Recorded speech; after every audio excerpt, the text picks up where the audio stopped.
Oi, queridos, eu gostaria de compartilhar com vocês o texto da Escritura que se encontra em Marcos capítulo 14, versos 66 a 72.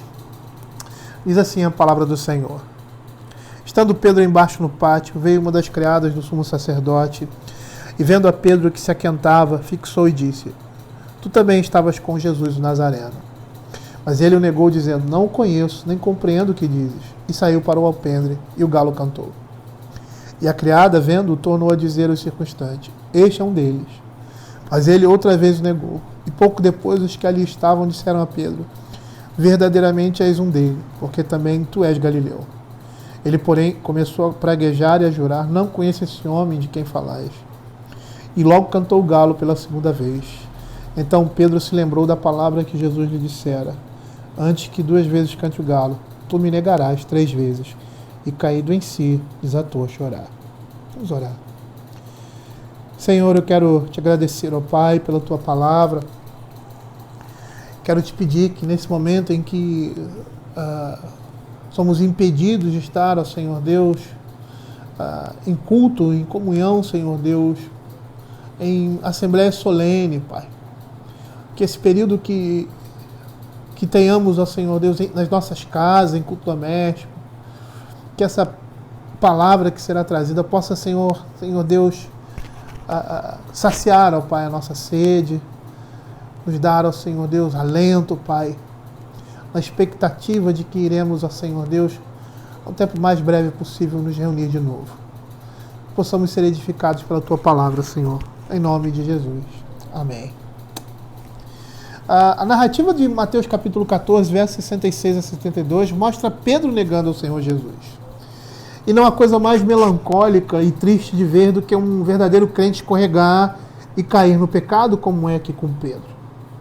Embora esse crente venha a ser restaurado pela misericórdia divina, ele perde muito por causa da sua queda. E aqui nós temos uma visão dessas, de como Pedro negou o Senhor Jesus.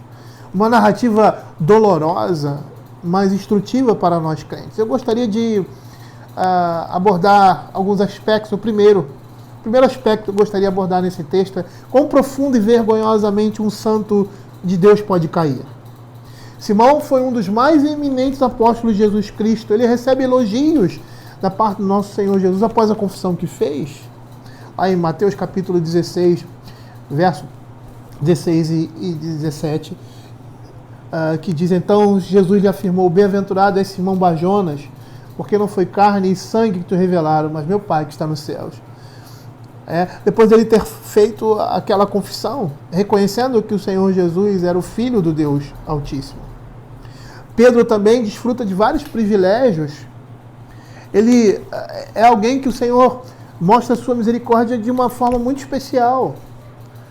E diante de tudo isso, nós estamos vendo Pedro dominado de pavor, pelo medo, e por causa disso ele nega Cristo. No verso 71, ele diz que não conhecia o Senhor Jesus. Olha o que a Escritura vai dizer: ele, porém, começou a praguejar e a jurar: Não conheço esse homem de quem falais. E se nós formos ver quem é Pedro, Pedro é aquele que andou com o Senhor Jesus por 3 anos. Ele foi aquele que estava presente ali no Monte da Transfiguração, quando o Senhor se transfigura na frente dele, junto com Moisés e Elias. Pedro, ele é salvo de morrer afogado ali, e o Senhor, pelo seu poder, o faz andar sobre as águas. Ele acompanha o ministério e as obras, os milagres do Senhor Jesus Cristo, ao ponto de chegar à conclusão de que o Senhor Jesus era o Filho do Deus bendito. E diante de tudo isso, essa narrativa nos mostra o que é a natureza humana, mesmo nos melhores homens. E nós podemos perceber isso, mesmo após a nossa conversão, somos cercados de fraquezas e sujeitos a cair. E isso nos mostra a importância da vigilância diária em nossas vidas, da oração, do espírito de humildade, enquanto estivermos aqui neste mundo, neste corpo corruptível. O apóstolo Paulo diz lá em 1 Coríntios capítulo 10, verso 12, aquele, pois, que pensa estar de pé, veja que não caia. Se nós atentarmos para as Sagradas Escrituras, nós vamos perceber que Pedro não é o único. Nós vamos ver a história de Noé, por exemplo, Abraão, Davi, Salomão e outros, que fornecem tristes evidências da infecção do pecado na natureza humana. E vemos como somos fracos. Mas olha o que o profeta Miqueias diz, lá no capítulo 6, verso 8. A palavra de Deus diz assim: Ele declarou ao homem o que é bom e o que o Senhor pede de ti, que pratiques a justiça, que ames a misericórdia e andes humildemente com teu Deus. Esses 3 itens expressos são o espelho da lei de Deus. Os 2 primeiros falam da relação do homem com o homem, que pratique a justiça e ames a misericórdia, e o terceiro da relação do homem com Deus. E é interessante porque essa palavra de Miqueias vai expressar toda a lei de Deus. Mas não é expressar a lei de Deus para que apresentemos um simples cumprimento às suas exigências, mas é de tê-las no nosso coração. O resumo da lei fala que nós devemos amar a Deus sobre todas as coisas e ao próximo como a ti mesmo. E quando ele diz, andes humildemente com teu Deus, Miqueias está se referindo a essa primeira parte desses 4 primeiros mandamentos que falam da nossa relação com o nosso Deus. Amar a Deus sobre todas as coisas. Se Pedro tivesse amado o Senhor de todo o seu coração, de toda a sua alma e todo o seu entendimento, ele jamais teria negado a Cristo. Toda vez que nós amamos a nós mesmos mais do que a Deus, já estamos no abismo do pecado. Foi isso que aconteceu com Pedro. Ele temeu pela sua própria vida, ele amou mais a si mesmo, ele não queria ser relacionado a Cristo porque não queria ser envergonhado e passar por determinadas situações que o próprio Senhor Jesus estaria passando ou iria passar e que provavelmente ele também passaria. Olha o que a palavra de Deus fala em Marcos capítulo 8, verso 34 a 36. Então, convocando a multidão, juntamente seus discípulos, disse-lhes: se alguém quer vir após mim, a si mesmo se negue, tome a sua cruz e siga-me. Quem quiser, pois, salvar a sua vida, perdê-la-á. E quem perder a vida por causa de mim e do Evangelho, salvá-la-á. Que aproveita o homem se ganhar o mundo inteiro e perder a sua alma? Que daria um homem em troca de sua alma?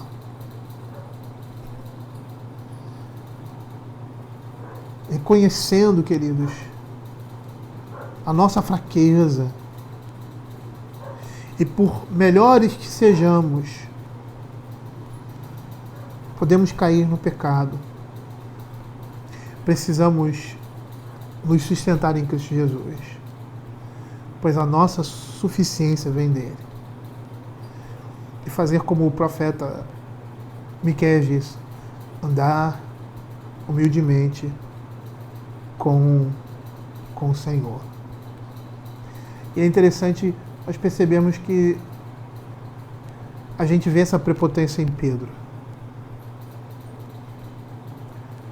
Pedro, anterior a essa narrativa,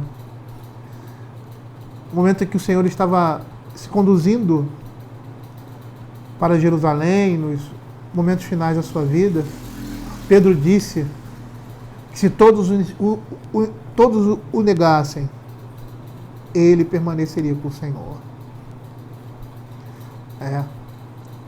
A arrogância e a falta de entendimento de Pedro de quem ele era o leva a cair.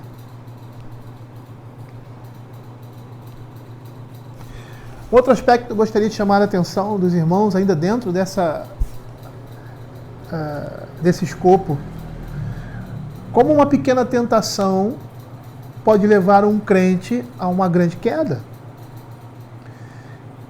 Percebam que aqui no verso 66 e 67, que o início da tentação foi somente uma simples recordação da criada.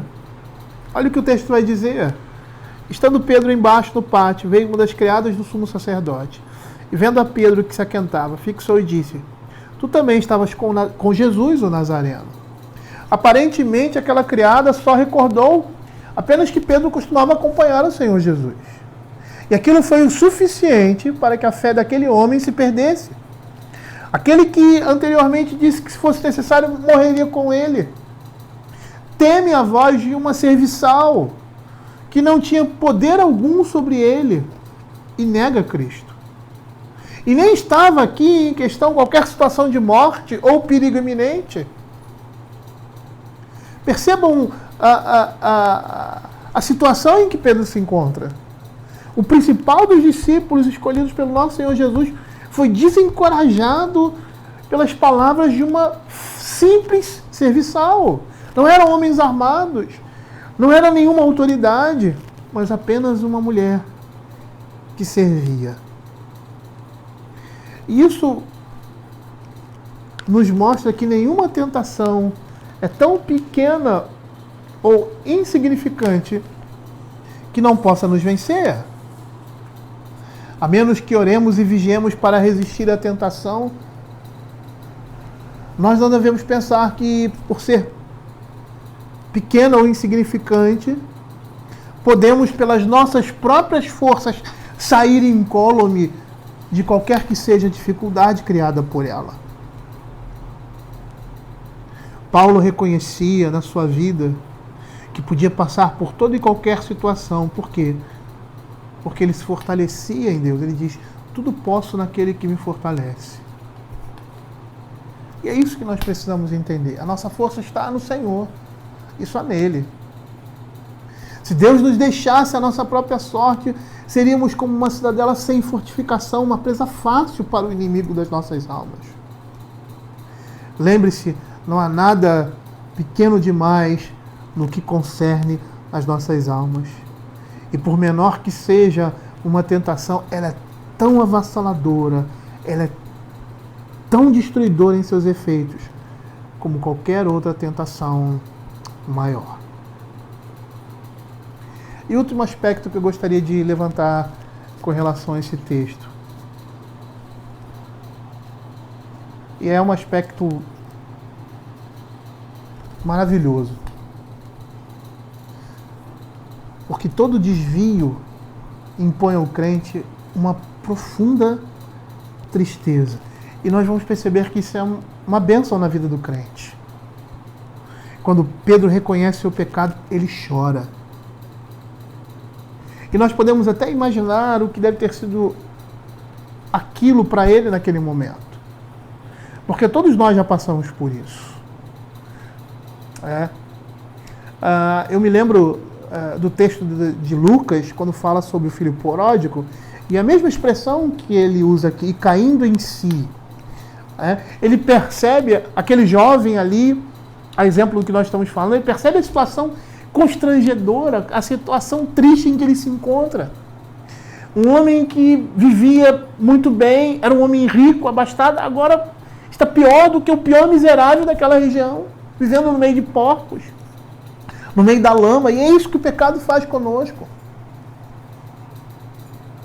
Quando nós olhamos ao nosso redor, nós percebemos que estamos num profundo lamaçal. E isso faz com que, como Pedro aqui, cair em profunda tristeza. Mas olha o que a Escritura fala a respeito disso. Lá em 2 Coríntios capítulo 7, verso 10. Porque a tristeza, segundo Deus, produz arrependimento para a salvação que a ninguém traz pesar, mas a tristeza do mundo produz morte. É interessante, nós poderíamos comparar, a tristeza de Pedro e a tristeza de Judas. Os dois reconheceram que fizeram algo errado, que pecaram contra o Senhor, que ele era o santo de Israel, que ele era um homem justo, que ele era o Filho de Deus. Mas percebam que a tristeza de um faz com que ele se volte para o Senhor e a tristeza de outro faz com que ele resolva a situação com as suas próprias forças. É o orgulho no coração do homem.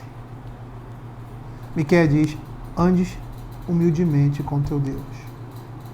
É reconhecer que somos pecadores, é reconhecer que necessitamos dele e que precisamos buscar, precisamos pedir perdão. E é essa tristeza produzida por Deus na vida do eleito, do crente, que vai fazer com que ele se volte para o Senhor. Por isso, todo desvio vai impor ao crente uma profunda tristeza, porque o coração dele está no Senhor. E quando ele se desvia disso, por um momento, por um instante, ou se deixa levar, e quando ele cai em si, porque... E essa é a situação do pecado. Ele nos tira de nós mesmos.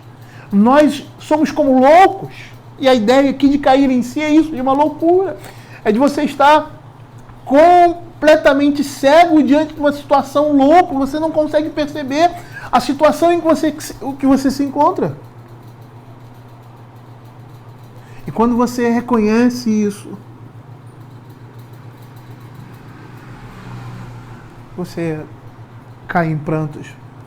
E esse pranto, esse choro, é o choro da alma, buscando arrependimento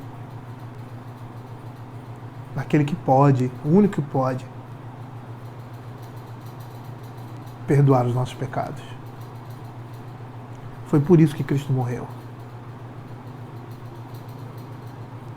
O salmista no Salmo 32, versos 3 e 4, ele expressa esse sentimento de uma forma muito poética e muito apropriada. Ele diz assim: enquanto calei os meus pecados, envelheceram os meus ossos pelos meus constantes gemidos todo dia, porque a tua mão pesava dia e noite sobre mim, e o meu vigor se tornou em sequidão de estio. Não há como fugir da presença de Deus.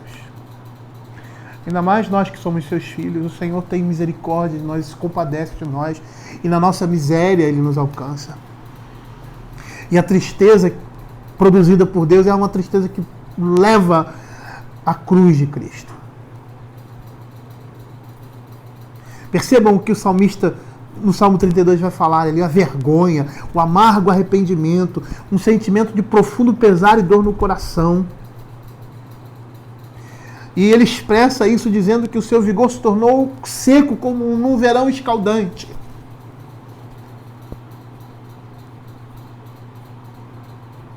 A mão de Deus pesava sobre ele. E por isso ele se volta para o Senhor. Perceba a situação de Pedro agora. Uma queda tão tola, diante de muitos avisos da parte de Cristo. Como é conosco. A experiência de Pedro representa a experiência de todos aqueles que caíram em tentação. Todos nós. E todos que passaram por essa mesma experiência descobriram que tiveram que colher uma amarga colheita nesse mundo. E eles, como Pedro, foram também gratuitamente perdoados e tiveram seus pecados apagados. Mas, como Pedro, tiveram que verter muitas lágrimas. E é isso que o pecado causa na nossa vida: tristeza, destruição, miséria, vergonha.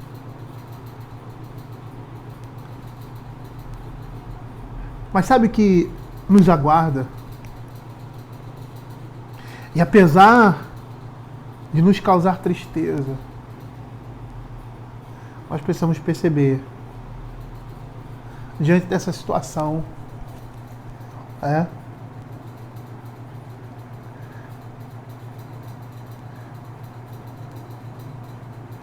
que o caminho da felicidade é o caminho da santidade.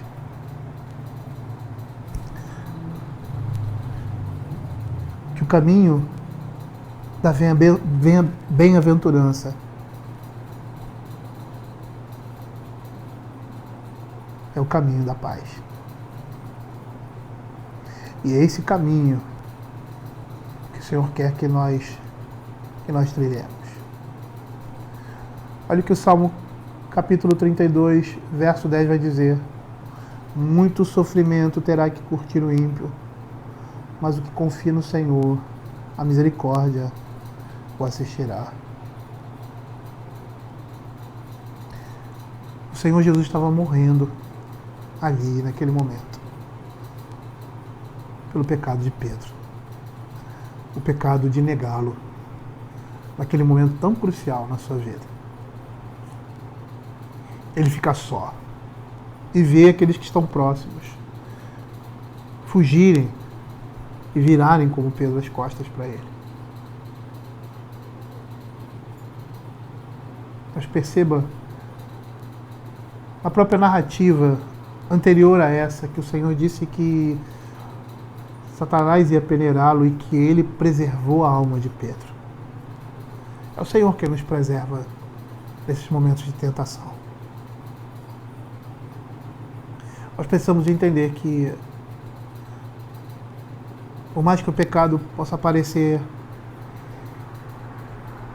aprazível, prazeroso, esse prazer e esse aprazimento que o pecado oferece, que muitas vezes nós sentimos, mostra que estamos fora de si. Mostra que estamos loucos, porque buscamos um prazer que causa destruição e miséria.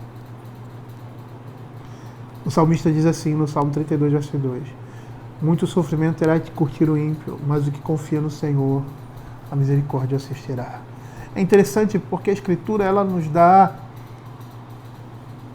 várias demonstrações da nossa fraqueza, do nosso pecado, que somos pecadores, que somos miseráveis, mas mostra, por outro lado, a misericórdia de Deus para nós pecadores, para nós miseráveis. Que o Senhor se volta para nós e nos socorre, que o Senhor dispensa a sua graça, a sua misericórdia. Nós não precisamos ficar desesperados, nós não precisamos ficar desanimados, mesmo em meio às nossas quedas, que causam tristeza e causam dor, e essas tristezas e essa dor que é causada por causa do pecado, é porque nós amamos ao Senhor.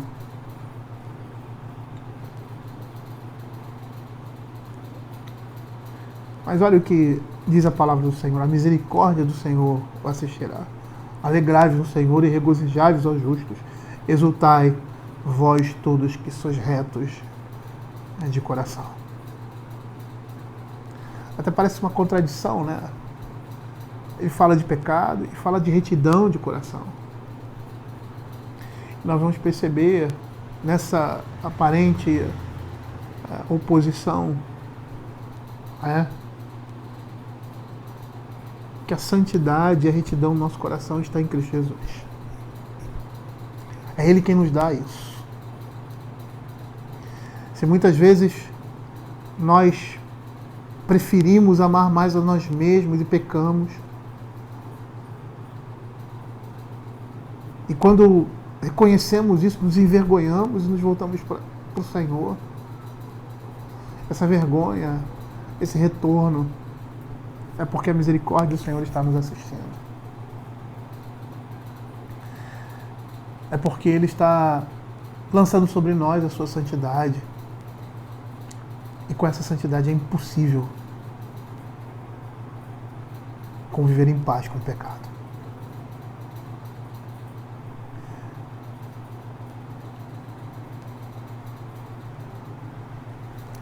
Queridos, eu quero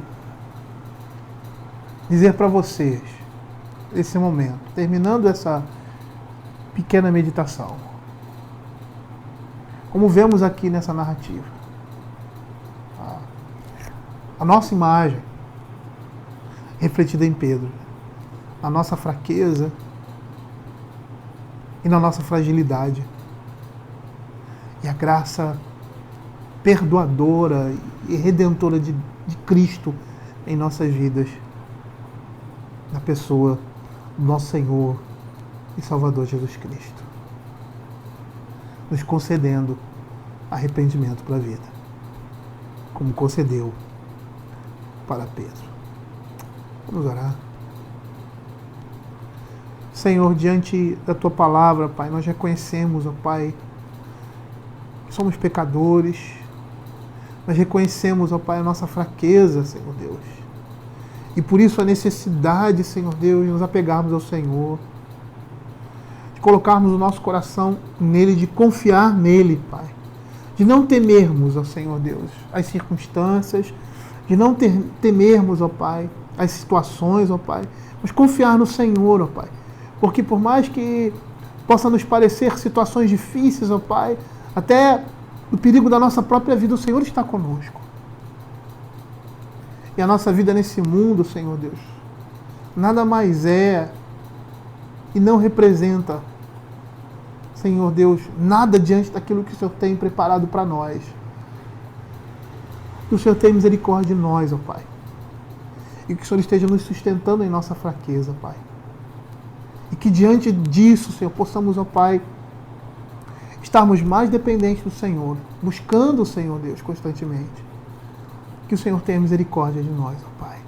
Em nome de Jesus. Amém.